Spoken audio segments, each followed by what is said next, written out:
how to start this one without sounding dramatic. But if you have been watching NASCAR closely lately, you have probably felt it too. Something just feels off, like we are witnessing a shift that nobody really prepared for. There is an uncomfortable tension hanging over the garage area right now, and it is a feeling that a massive era is quietly slipping away from us as the weeks roll by. But before we dive into exactly who is shaking up the sport and why it matters so much, if you are a real NASCAR fan like me, go ahead and hit that like button and consider subscribing. This channel is brand new. We are trying to hit 1,000 subscribers, and every single one of you helps us bring more of these wild stories to light. Now, let us talk about the elephant in the room. I am talking about the legendary Kyle Busch, yes, the dominant genius of the Cup Series. The powerhouse who spent nearly 2 decades terrorizing the entire field is currently living through an absolute nightmare. We are looking at a brutal drought that absolutely nobody saw coming.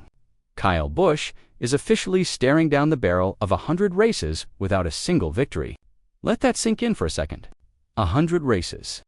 For a guy who used to win in his sleep, this is completely uncharted territory. Think back to his incredible 19-year winning streak. He was the chaotic force that defined a generation, flipping the script on legends and constantly rewriting the record books. Every single time he strapped into a fast car at Joe Gibbs Racing, he was an immediate threat to take the checkered flag.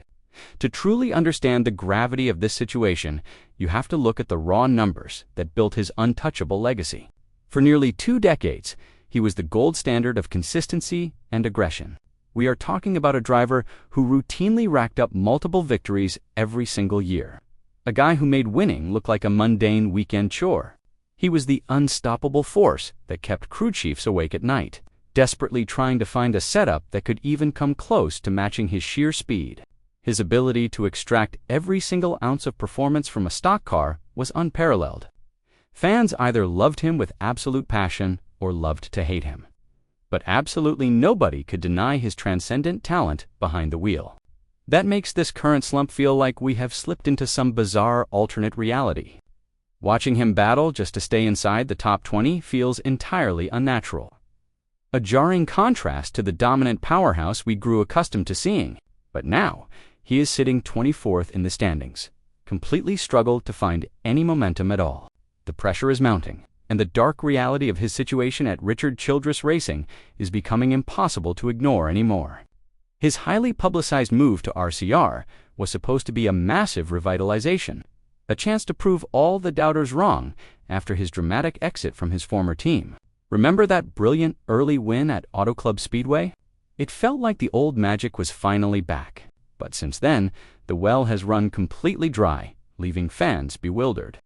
Now, as we enter a crucial contract year, the tension is rapidly reaching a dangerous boiling point. Bristol Motor Speedway and the upcoming Food City.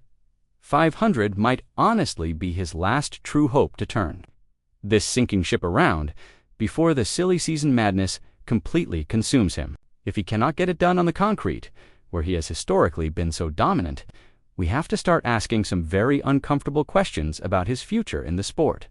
Now, let us move into the second part of this story, because this is where things get even more fascinating. What happens if the drought continues? Where does a legendary powerhouse go when the magic fades away? Let us dive into 5 highly speculative but totally realistic paths for his future. Option number 1 is simply staying at Richard Childress Racing and hoping they can somehow fix the massive performance gap. This is the path of least resistance, but it might also be the most frustrating choice possible. If he stays, he is banking on a miraculous engineering turnaround from a team that has clearly struggled to keep up with the top tier this season. Can they really give him the car he needs to break this drought? Or will it just be more of the same agonizing midfield finishes week after week? Option number 2 takes us down a wild and chaotic road, and that is a shocking move to Spire Motorsports. Hear me out. Spire has been making some massive financial moves lately, buying charters and heavily investing in their future infrastructure. They want to be taken seriously, and what better way to instantly legitimize your entire operation than by bringing in one of the greatest drivers in NASCAR history? It would be a dramatic shift, placing Busch in a mentor role while also serving as the absolute focal point of a rapidly rising team. It sounds crazy, but in today's crazy landscape, wild things happen frequently.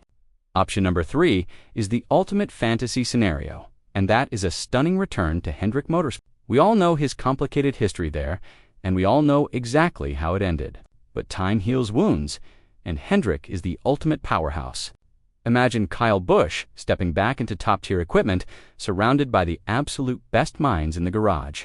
It would instantly flip the script on his fading career narrative. However, with their current roster absolutely stacked with young talent and proven champions, finding an open seat would require a massive shakeup that might just be too complicated to actually pull off smoothly.